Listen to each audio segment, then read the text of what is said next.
Welcome to the 2024 Annual Conference and Book Fair in Kansas City. I am Carmen Jimenez, a member of the AWP Board of Directors. I am a cis woman with dark hair and black eyeglasses. The Association of Writers and Writing Programs is a small but mighty nonprofit organization that amplifies the voices of writers in the academic programs and organizations that serve them, all while championing diversity and excellence in creative writing.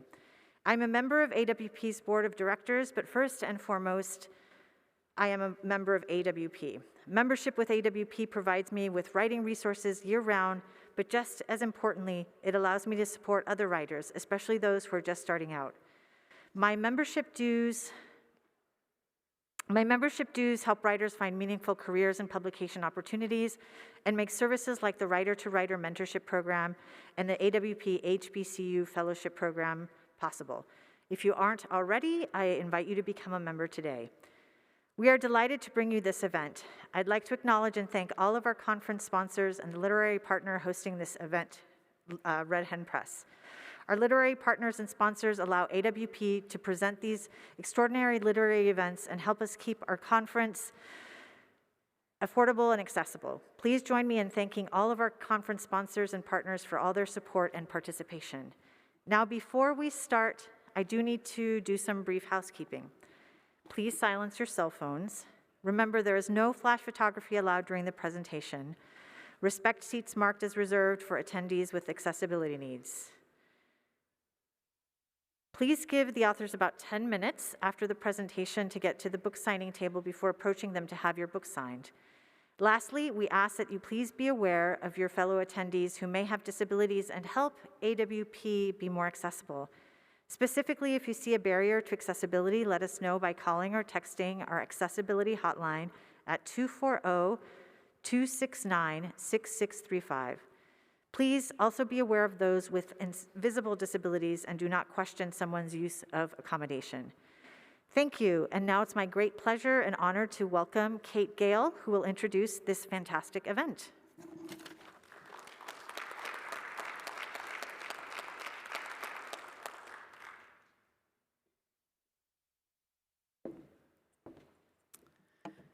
So we at Red Hen are very excited to be partnering with AWP to put on this event.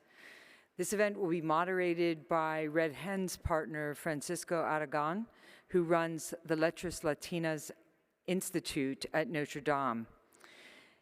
That institute does amazing work on behalf of Latino and Latino writers across the United States, shouldering so much work that you should go to the website and look at all the work that they do on behalf of translation, on behalf of getting writers' work into literary magazines, into books. It is amazing how much work one person can do. And it is an example to all of us that if you step forward and say, I want to change the world, you too could be Francisco Aragón. I'm very pleased to be partnering with him, and I'm very pleased that he's going to be moderating this panel today. Please welcome Francisco Aragón.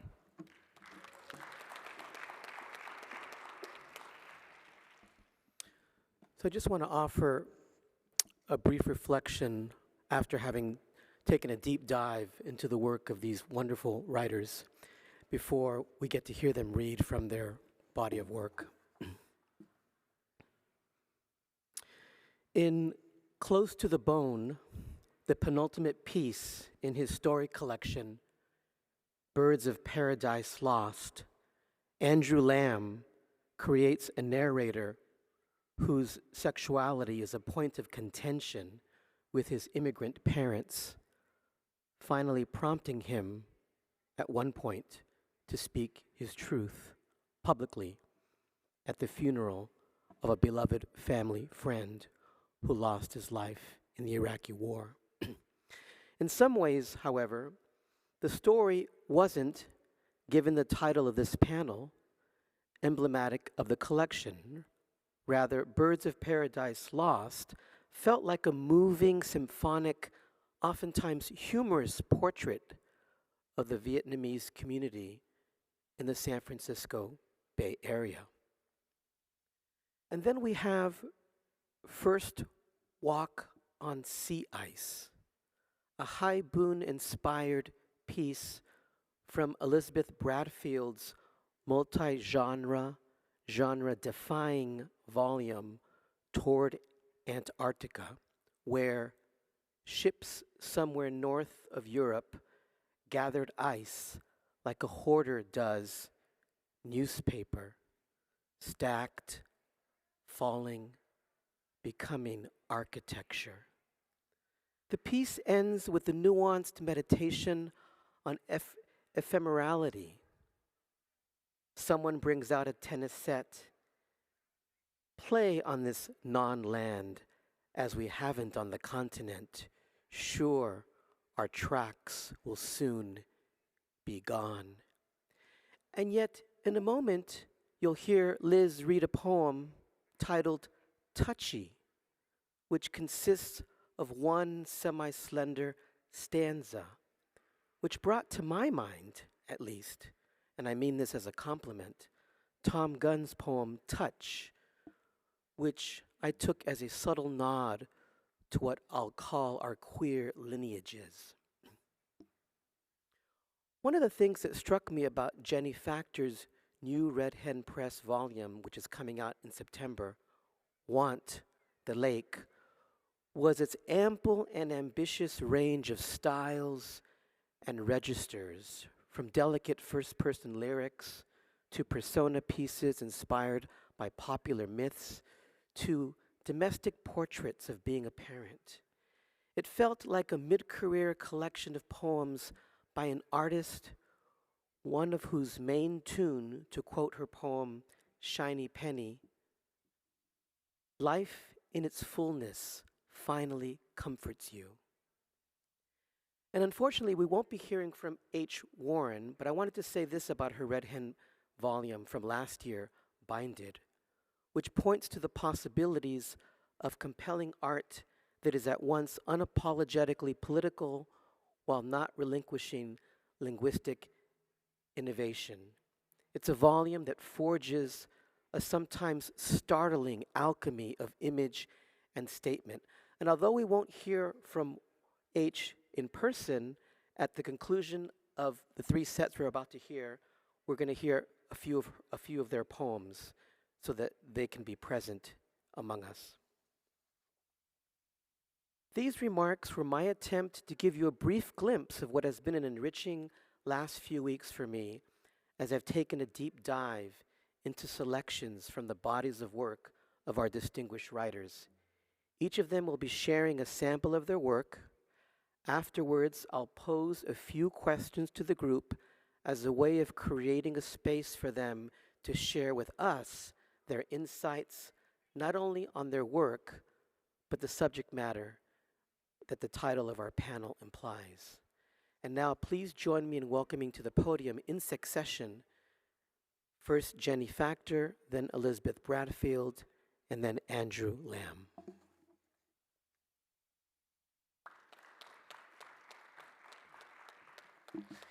Hi, everybody. I am just so excited to be here reading from a new book, and so grateful to AWP, to Red Hen Press, and to this amazing panel.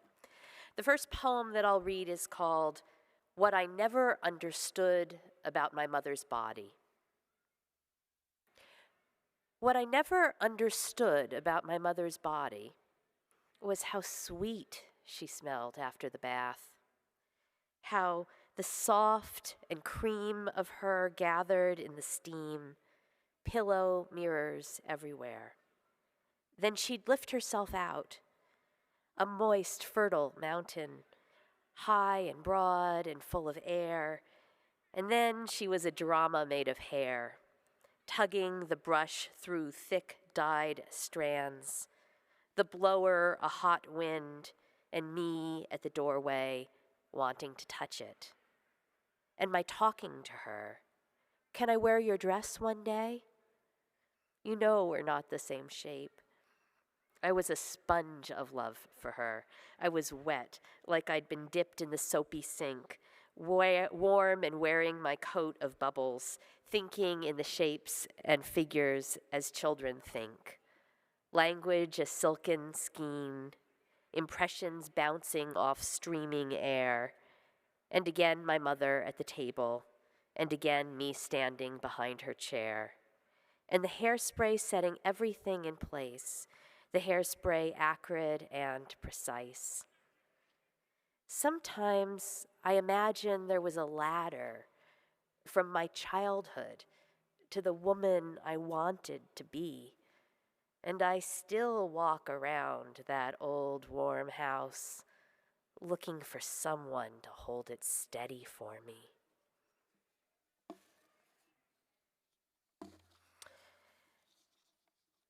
Will it be a bit of a hurdle if I go with a poem that wasn't in the packet? Maybe I won't. The Last Resort. Not during the flight, but after, I remember us talking about love. That night as we wandered the beach, our bunny racing ahead of us and back, ahead and back, until from above our shoulders a heron landed. Do you know how a night heron on a beach looks into what seems to be a wailing nothing? The black body of feathers standing in the wind ruffles a little, like a skirt lifts off, or the way a baby sighs just before sleep. Not peaceful like that, but piecemeal, inadvertent, like a shrug inside the self, away from the self. Yes, that. The night heron landing like night on a post, and in our ears the metal chains of the stacked beach chairs clanging, and on that post night's dark emissary landing like a dark on top of the dark that roiled and sighed and swept and unswept, full of everything primordial in God's uncreated universe. The heron gazed into all of it with his magic fisher eye, seeing not chaos but sustenance. When we reached the end of the beach, we stopped. When we reached the end of the beach, you put a large, dry hand on my shoulder.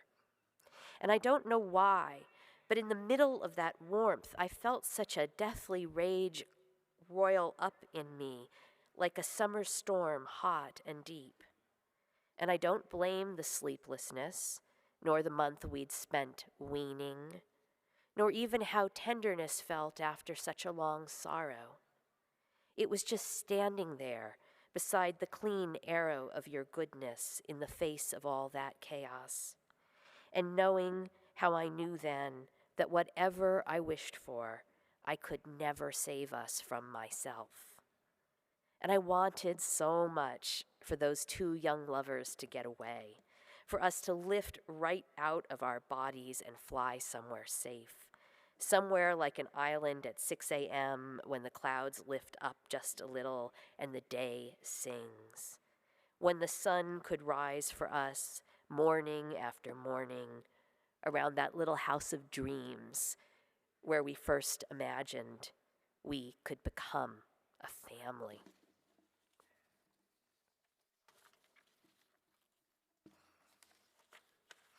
This is a poem from inside a sequence in my first book, Unraveling at the Name. The sequence is called Extramarital. I'm just going to read one relatively mythic-sounding sonnet from inside it.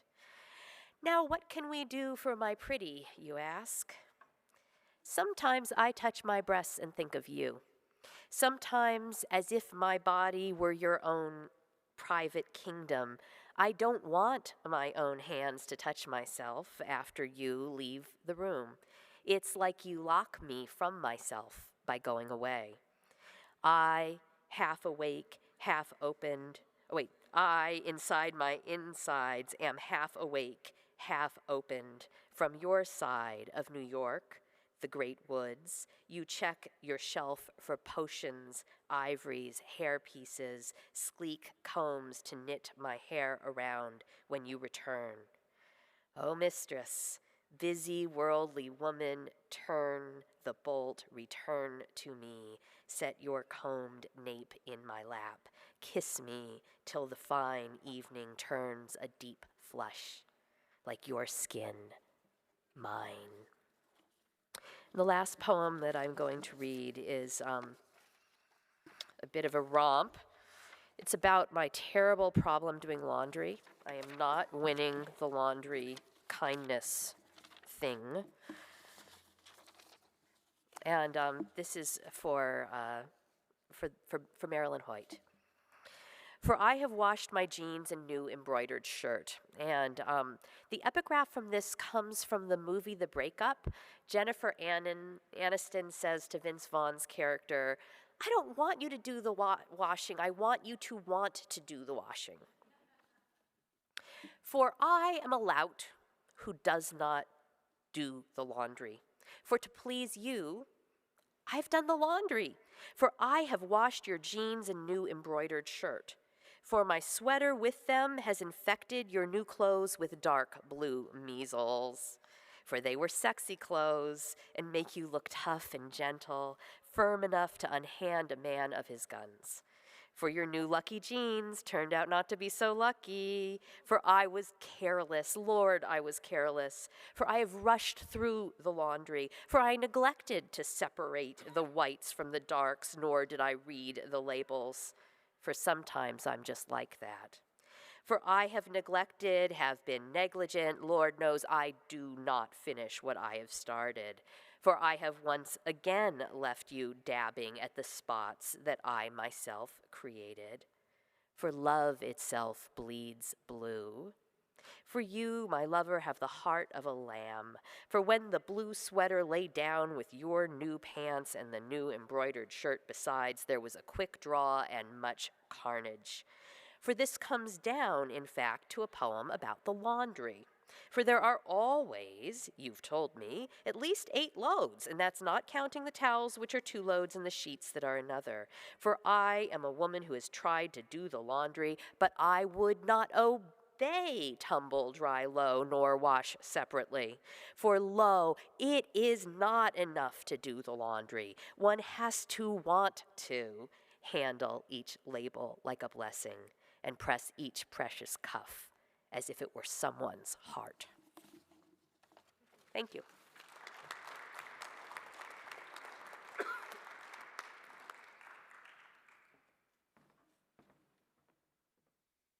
Hi, I'm Elizabeth Bradfield. I'm really honored to be here tonight. You know, my first book was published by Red Hen, by an imprint of Red Hen, Arctoy Books, founded by Eloise Klein-Healy. And she founded Arctoy to publish literature by lesbian writers because she felt like at the time, in 2008, that the venues for queer bookstores and queer presses were vanishing.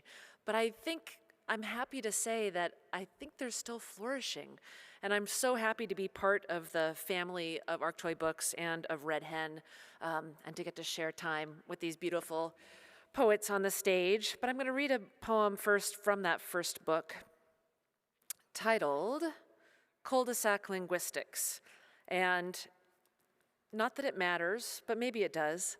But this is set, or I wrote this when I was living up in Alaska. Cul-de-sac linguistics. Today, the boys call each other penis. Hey, penis, come here. Penis, pass me the ball. Penis. Last week, it was whore, discovered halfway through a game of horse on the mini hoop that backs my fence. And earlier this afternoon, the teenage girls whose bedroom window stares above my thumbnail yard improvised outgoing messages in theatrical rapture. First, the easy scatological, then a nursery rhyme that morphs into an anti-homo riff so suddenly I actually look up to see if they're directing it at me. They must be, down in the yard, reading poetry as my girlfriend weeds the flower bed. Oh, the high profanity of kickball games, the rough posturing demanded by even this tame street. Listen, they're learning how well bastard fits with fucking, how ass can't be misused. No one could hope to ease their jagged entries into this profane world, which is fucking beautiful, ass bastard gorgeous, the evening light wild and soaring like kickballs on a true arc into flower beds of penis tulips and pussy daffodils that nod their heads in wild agreement with the whorish, shit-loving lot of it. I like to read, well, I don't read this to my students, but you know, permission to swear, please. And then this next poem is not so funny, but I, like a lot of people, I was floored by the shooting at the Pulse nightclub in Orlando, and beyond what I expected, it surprised me how floored I was, how devastated, how awful that moment was. I was at home on Cape Cod, and we were going through an infestation of the moth they now call the spongy moth. You might know it by its former name of gypsy moth. And so this poem is from that moment. The Latin name for gypsy moth is Lymantria dispar.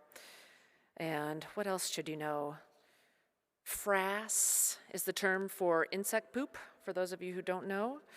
And the facts in this poem are true. I mentioned Angels, Century for Orlando's Morning, and you know, folks who were involved in Angels in America, Tony Kushner's amazing play, went down because the people at morning services were being harassed, and they provided this beautiful theatrical protection.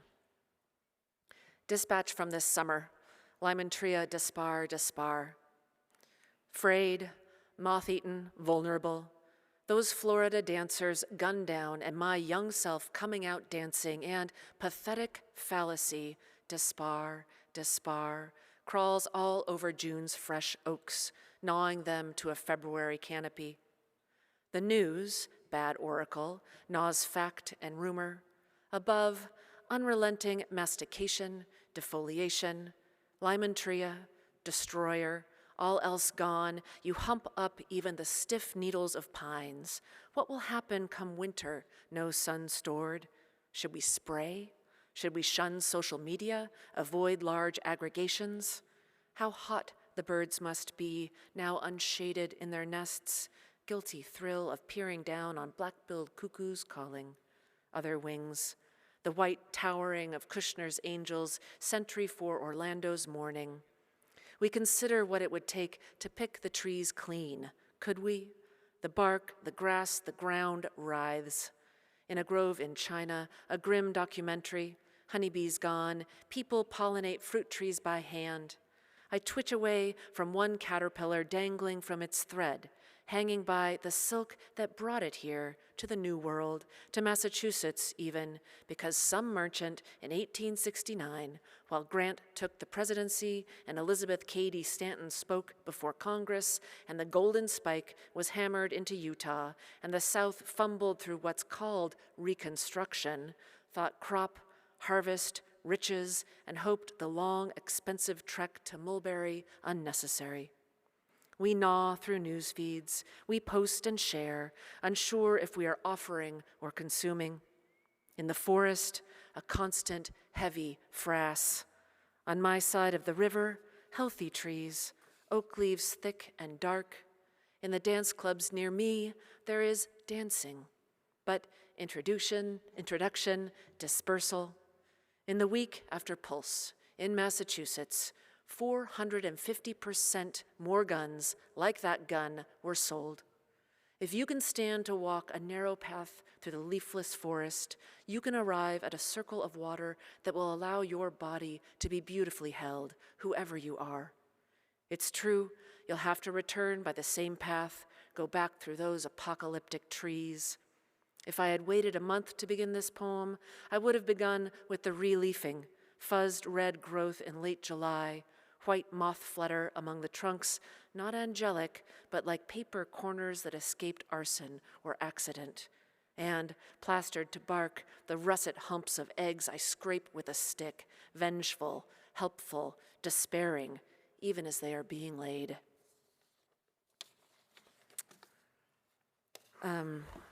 Oh, thanks. I want to read a couple more poems. This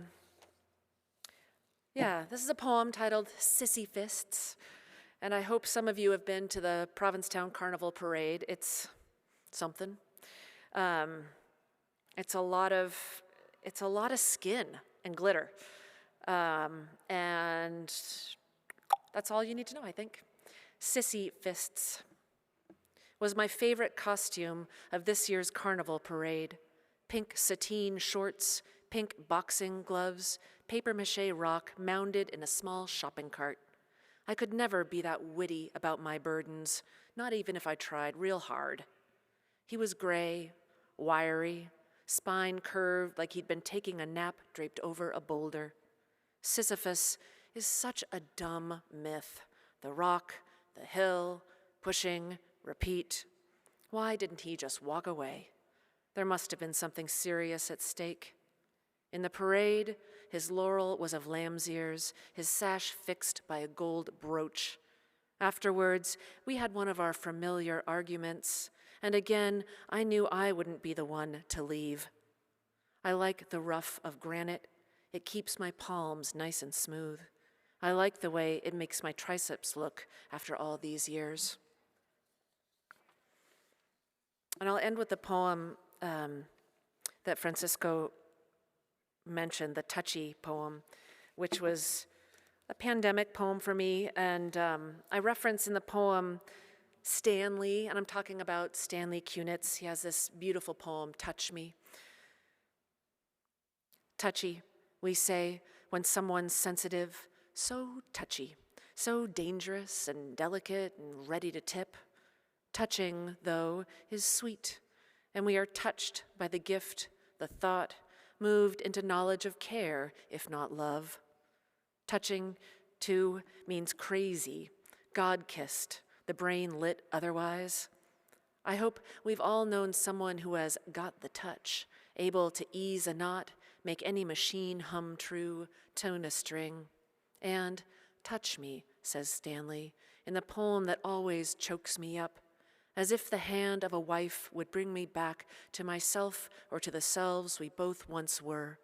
Don't touch. First warning, the stove, the open sockets shock, the body unknown to you and all the bodies it, in turn, has, willfully or not, allowed such intimacy. When I first felt yearning for the skin I always kept hidden to touch another's hidden skin, it was the early decade of a different, terrible virus.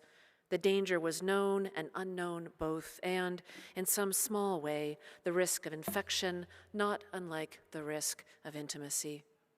In touch, when we know how someone is faring. Touch and go, when we're not sure how things will turn out. Thank you.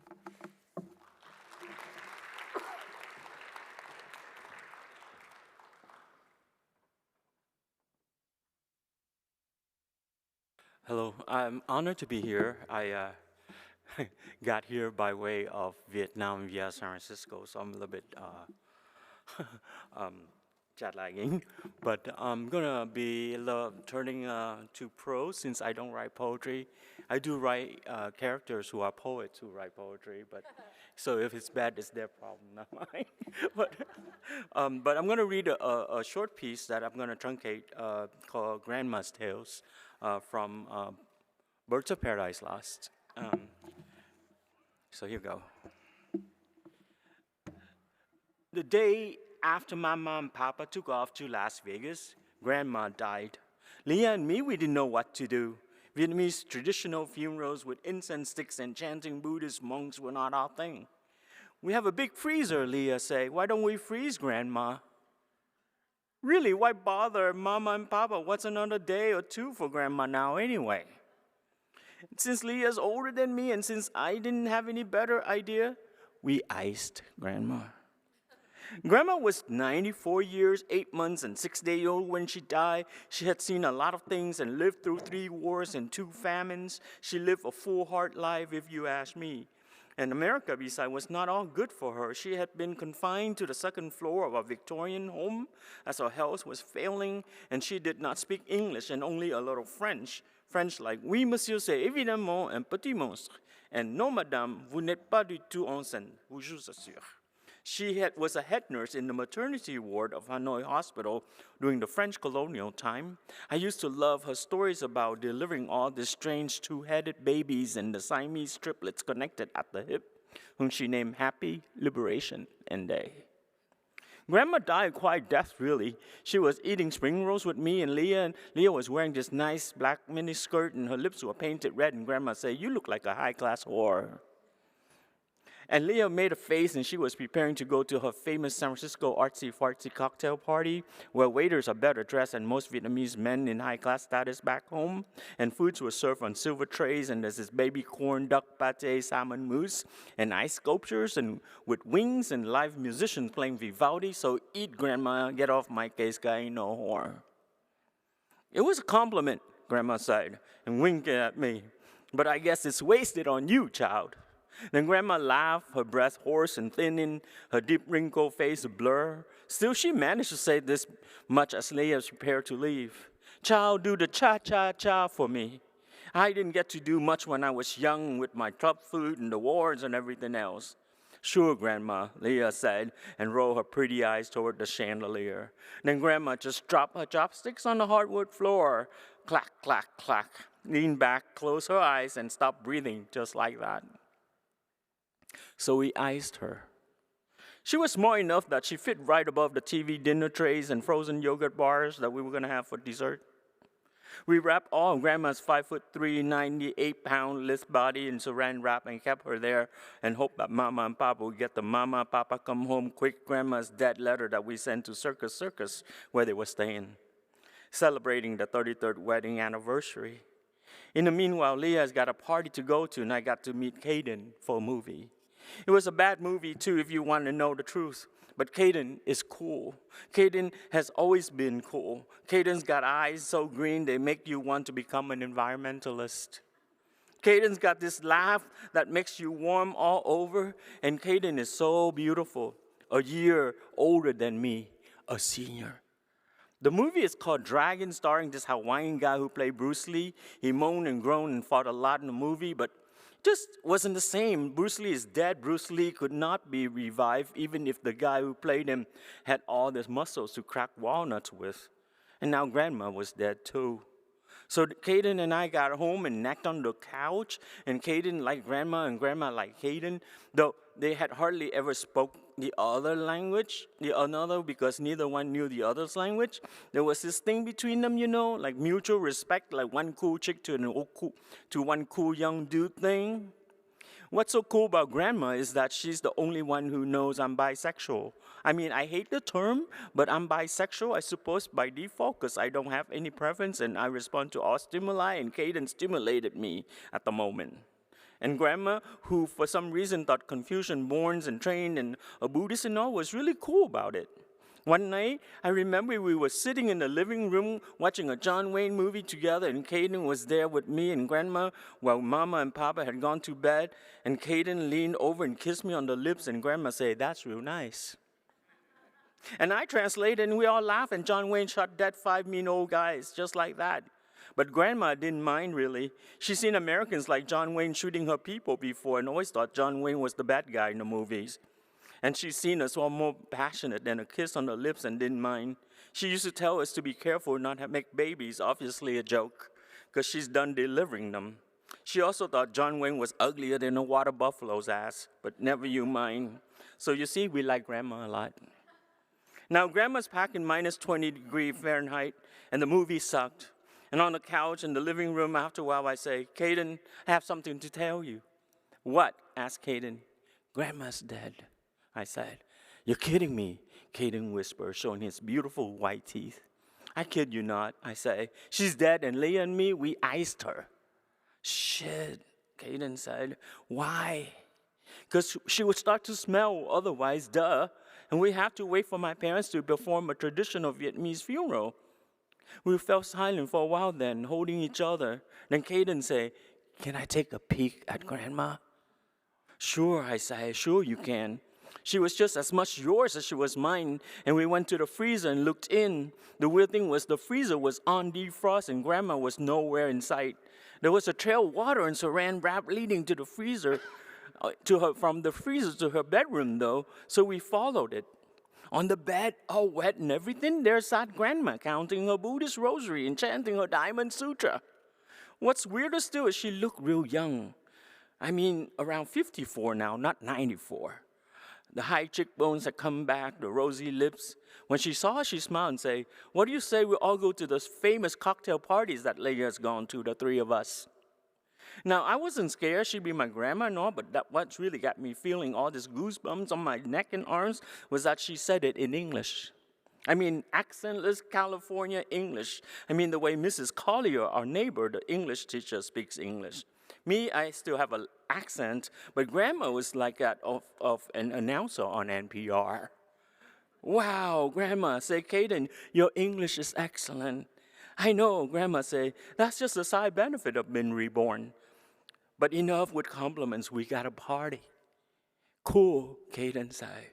"Cool," I say, though I was a little jealous because I had to go through junior high and high school and all those damn ESL classes and everything to learn the same language while Grandma just got it down cold, no pun intended. Because she was reborn, and Grandma put on this nice brocade red blouse and black silk pants and sequin velvet shoes and fixed her hair real nice, and we drove off downtown. Boy, you should have seen Leah's face when we came in. I mean, she nearly tripped over herself and had to put her face on the wings of this ice sculpture, just looked like a melting duck to calm herself. Then she walked straight up to us, all haughty-like, and say, "It's invitation only, how y'all get in?" "Calm yourself, child," said Grandma. I told them that I was a board member of the Cancer Society and flashed my jade bracelet and diamond ring and gave the man a $40 tip. Needless to say, Grandma was a big hit at the artsy party. She had so many interesting stories to tell. The feminists, it seemed, loved her the most. They crowded around her like hens around barnyard rooster and made it hard for the rest of us to hear. Anyway, I'm going to skip to this last couple paragraphs. Oh, but then before we knew it, Grandma was already out the door with the famous novelist, and the elevator music started playing, and I swear, if those ice sculptures of swans started to fly away or something, nobody would have been surprised. Caden and I ran out after Grandma when we got through the hugging frenzy, but she was already gone, and outside there was this only beautiful city under a velvety night sky, its high-rises shining like glass cages with little diamonds and gold coins kept locked inside of them. Thank you.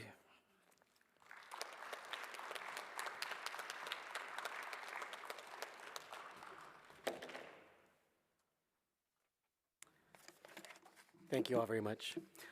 We were going to have a fourth reader, but unfortunately they're not well. But we thought we'd want to have their presence here, so I'm going to invite Liz, then Andrew, and then Jenny are going to each read one poem from Binded.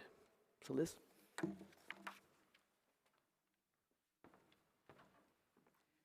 So again, this is H. Warren's poem. What Wounds Become, in conversation with Torrin A. Greathouse.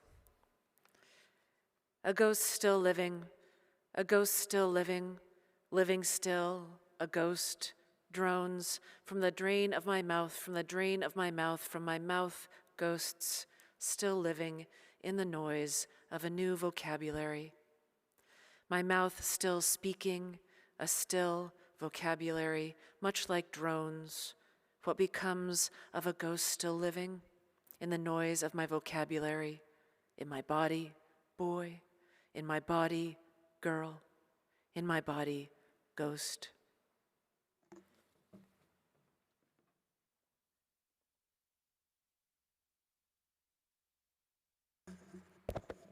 Mother's Day, in conversation with Lucille Clifton and dedicated to my mom. When the shadows follow me home, I listen beyond the stillness. I can hear her whisper among the leaves, "What has made you strong?"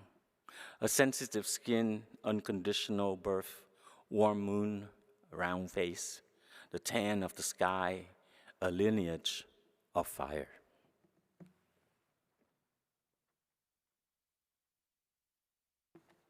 Begin with This by H. Warren. When you wake in the morning, the scent of heat dancing, as one whole note replays a night, never-ending movement, falling asleep into all the ways of sound and pulse. When a first dance moves beyond a feeling, invasion into heart, texture of the mouth, stroke of the spine, twirling colors on the wall, soft sweeping into the ever rhythm of living.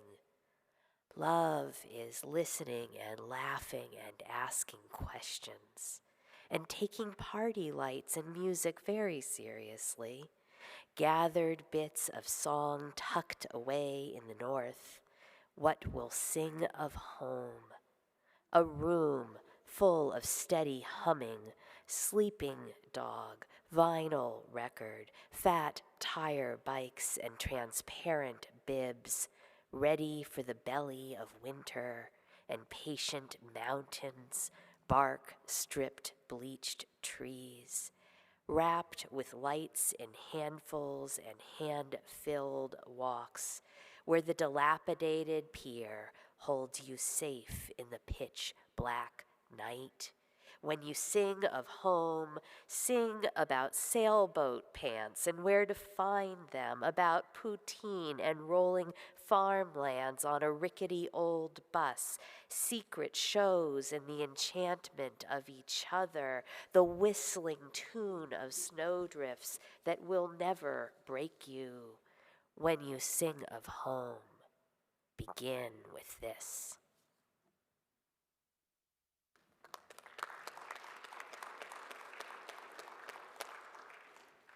Thank you.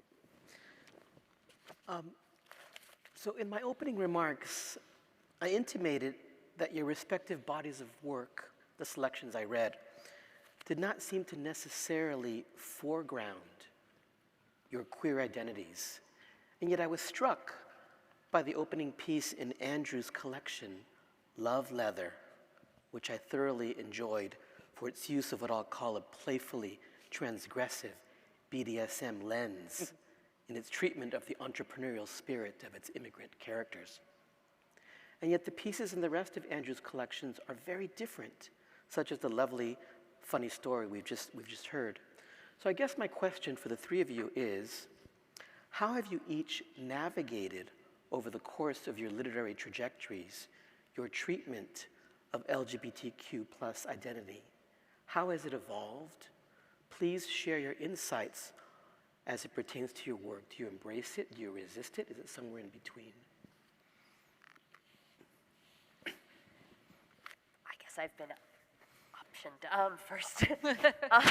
It's interesting that you began by talking a little bit about Tom Gunn, because as I think about your question, a poem of his comes to mind. I remember being about 20 years old, and oh gosh, maybe mid-20s, right? And I was out as a lesbian woman, my marriage was ending, and I was reading a lot of gay and lesbian writers. They were my family. In a way, I carried a book in my pocket. It was my home. I would sit on the playground with a young child toddling, and I would read my way into a Marilyn Hacker world or an Eloise Klein Healy world, and in that space, I had a new community. When I read Tom Gunn, I realized something I had not been reading a lot of. I read some poems of childhood. His poems were extending across an entire life cycle. And I suddenly felt this like spaciousness around me. This was before Aubergy, right? Like this is before we have marriage equality.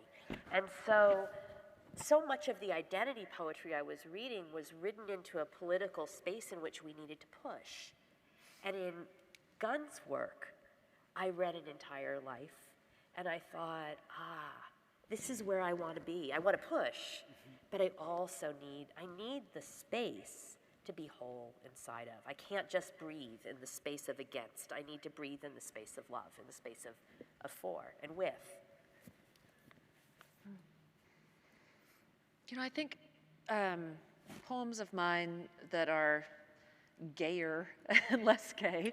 I mean, you go through being obsessed with different things, being concerned by different things.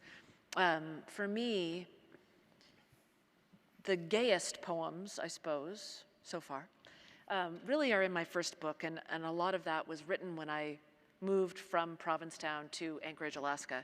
And, in Provincetown, the relief, I grew up on the West Coast in Tacoma, lived in Seattle, but when I moved to Provincetown to be in a really queer community, I started writing a lot more about the more than human world. I always had, but I was given the freedom to focus on other aspects of my life that I loved. And moving to Anchorage, I was like, whoa, I need to write into the silence that I'm experiencing all around me and the homophobia that I'm experiencing around me. And so it drew out these poems like the cul-de-sac linguistics poem and a series of poems dedicated to butch lesbians. We don't have enough poems celebrating the butch lesbian. Come on, they're so beautiful.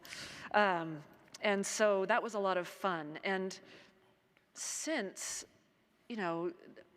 I feel that the question is almost, I'll be honest, in some ways frustrating, because what is it to foreground a queer identity? What does that even mean? Is that about sex, like getting it on? Or is that about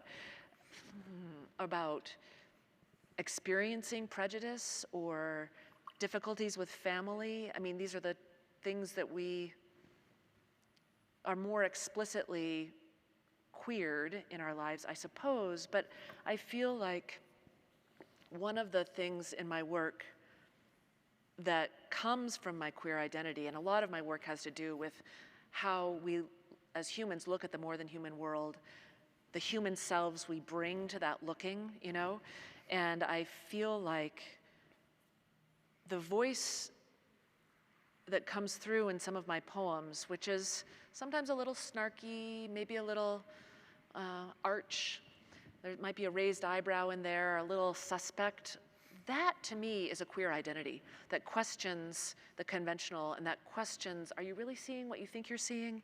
I think that the gift of queerness is to know that you have to invent a different way to look, be, think, love, share. At least I did growing up. And I think that's where my queerness, even more than the poems that are so explicit, is most vivid. So I come from a completely different experience because I was a refugee from Vietnam, and I came from a community that was basically in trauma because of the exodus and the post-war experience. And so when I started writing, I don't think of my sexuality at all. In fact, I wasn't aware of it, to be honest, when I started writing, which was in my early 20s, because I felt as if I had this burden of communal pains, and the crisis we were having was so far worse than like the luxury of exploring oneself, because I was dealing with my mother weeping at night when she found out her brother was tortured to death or back home, or that a cousin had drowned in the South China Sea trying to escape. And as I became a writer, those things owned me because I felt as if being the first of my community to have a public voice, that I felt this heavy obligation to deal with the history that was a burden to us. And so in a way, it was a way for me not to deal with my own sexuality too, because I felt like, well, I have to deal with this crisis at hand.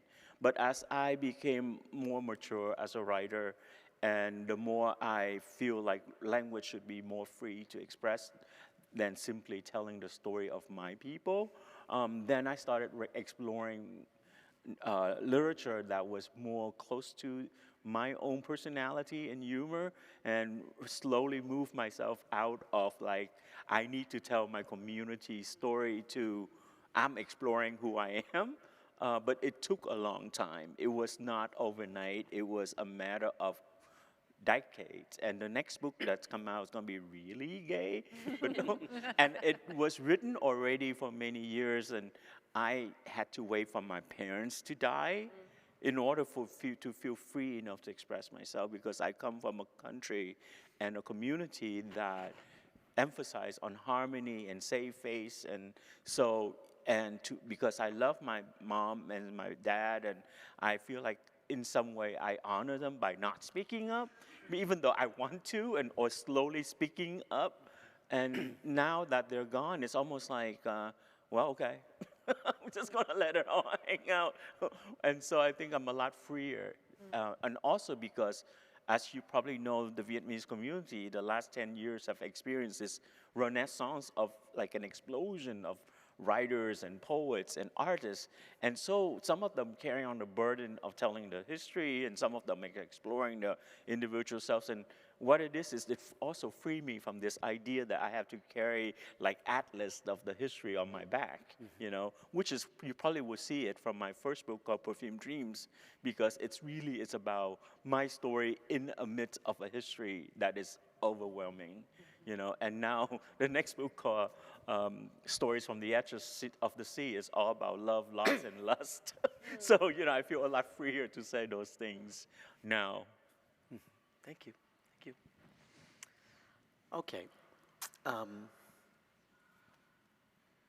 As the son of Nicaraguan immigrants myself, who was born and raised in San Francisco, but who also lived and worked and traveled in Europe for 10 years, the concept of place and home has always been a key, sometimes fraught topic for me. I'm very interested in what that concept of home and place has meant for each of you, and how that has been, or not, reflected in your work, or perhaps it's a concept you actively resist. In any case, I'd love to hear your insights on that. We can go backwards, maybe. Oh, okay. So I was saying how to get here, Kansas City, I had to fly from Saigon to Seoul, Seoul to San Francisco, San Francisco to Minneapolis, Minneapolis to Kansas City. And along the way, I kept thinking about something along that line of, what is home? Where is home? Because I left my boyfriend in Saigon, and we were speaking Vietnamese. I have a French cousin who is a wine dealer, and last night there, we hung out, and I spoke French with him. And I'm back in San Francisco speaking English to my friends, and, you know, and here I am at this sort of public life in America talking about identity. And I'm thinking, how can one actually have a home given the fact that one crosses all kind of borders, you know, if it's not in the mind, then it is in the physical space. And certainly for someone like me who inherited so many different traditions, that it doesn't feel like home is actually a place, really, because I went to Berkeley and I fell in love there and had my heart broken there. And for a long time, it was a place of cherished memories. But some years later, I remember I became a writer and finally got invited to speak at Berkeley. And I went back there thinking of all the experience I had. And it was too late. All my friends have left. Even professors I knew had retired or died. And I walked into the campus, and I've been there 5 years and worked there for another 2 years, thinking that, oh my God, you know, I'm coming back home. But I walked through the place, and I never felt connected to it, because all I have is the memory of the place. But as I went through there, I didn't know a single soul. And it felt as almost like a virtual reality of Berkeley, because a place is only worthwhile when you have deep, intimate connection with people in it, you know, so. Yeah, place, I mean, home and place are very important to me. Home, I have several homes that I get to claim. I think, you know, the writer David Gessner talks about being a polygamist of place. And I am a polygamist of place. You know, Cape Cod was for me the place that I made my home as an adult and really came into the world.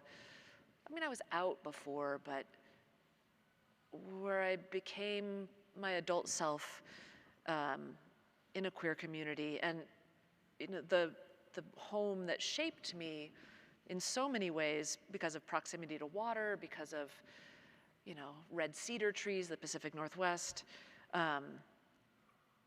That is also a home still. And the third home is the north, or the high latitudes of either the Arctic or Antarctic, subarctic, subantarctic, because I'm drawn to that. I'm drawn to those places for no familial, ancestral, autobiographical reason. I just am. I love them. I love tundra landscapes. I love the north in particular. And a lot of my writing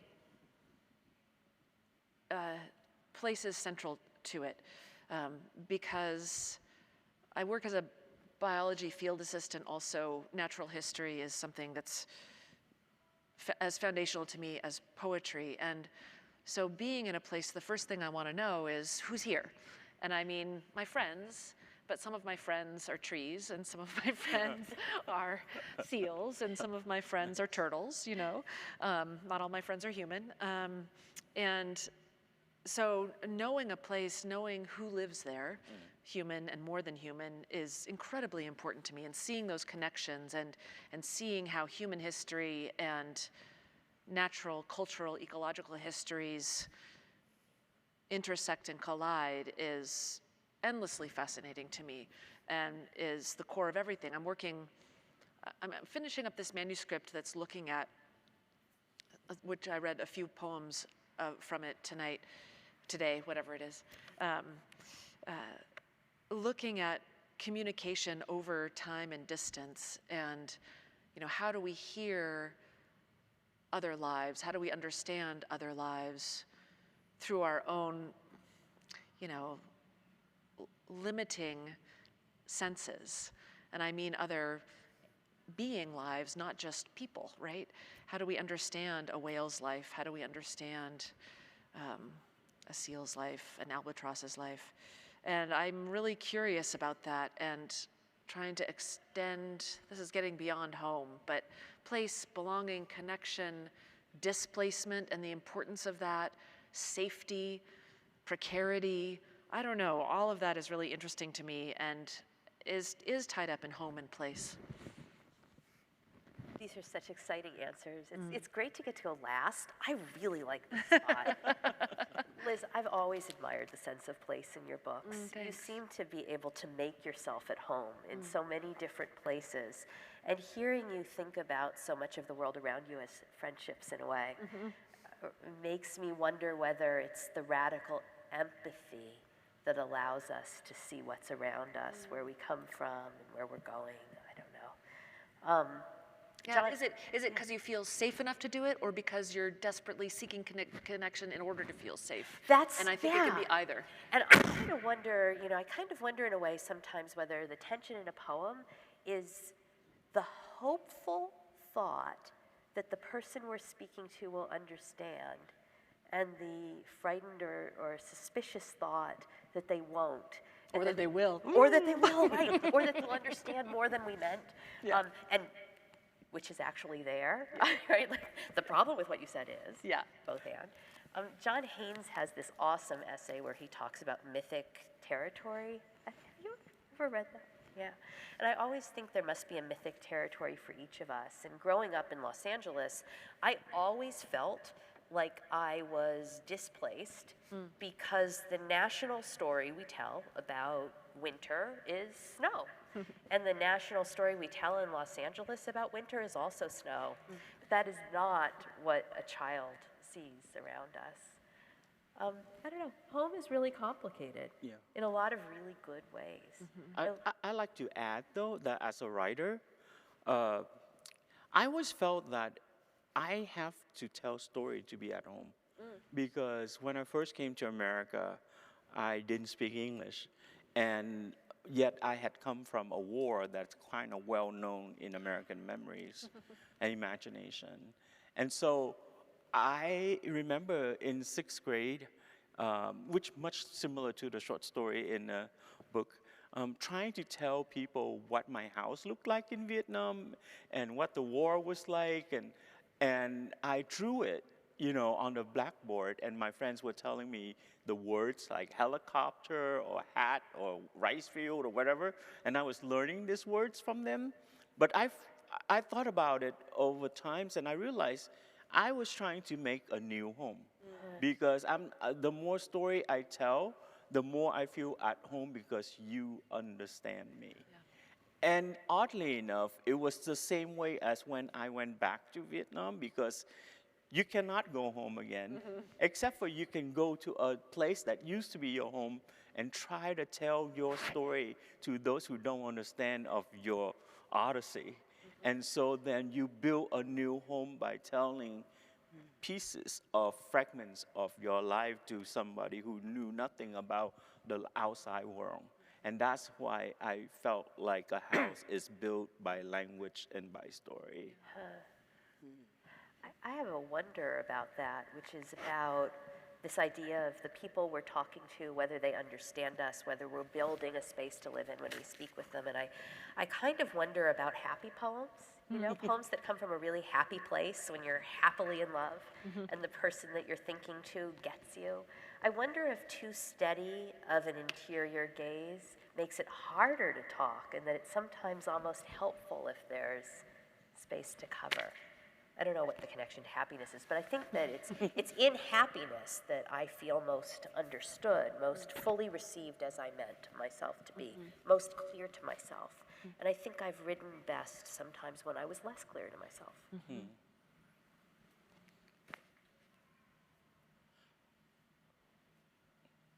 Well, I'll add a little bit more. I was thinking of in terms of contradiction. I think we all have that. But I think since I left Vietnam, and when I was a child, I didn't know there was a larger world outside of Vietnam. But when I left it, then it was very hard to accept that anything is real or that it's absolute. Not language, not territory, not borders, right? And so there is a suspicion that reality is something you make of it. And so that's why home doesn't feel concrete. It feels like yes, this, and or but, you know, that yes, I am Vietnamese, but I'm American.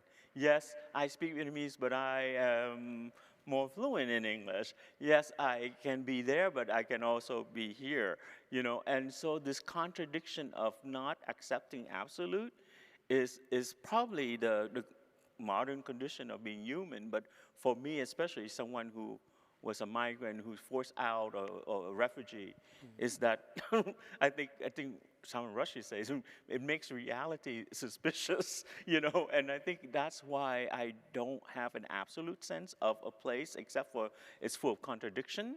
But I think in a way that's the space in which we all work and try to figure out through language and poetry and so on. And I mean, I think also when I think about having lived in a few places and when the poems start burbling up, right? I don't write about vacation. I had a vacation in Vietnam. I was traveling around the country. I don't have any Vietnam poems because I wasn't there long enough to, no. But I, you know, moving from place to place, there's a definite lag time